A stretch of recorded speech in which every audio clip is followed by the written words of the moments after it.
In this video, I'll show you how to find new Ethereum meme coins on Dexscreener. Ensure you subscribe and turn on bell notification to this channel for lots of educational guides and content like this.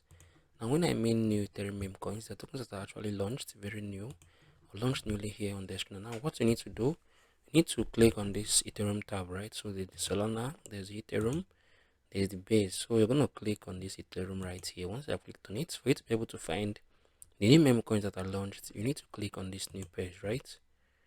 Once you click on this new page, wait for it to load. Once it has loaded, you click on this newest, right?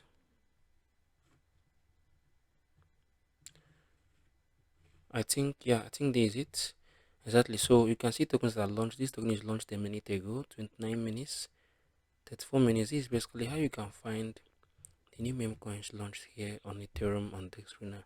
If you found this video helpful, please share your thoughts below in the comment section. I'll see you guys in the very next one.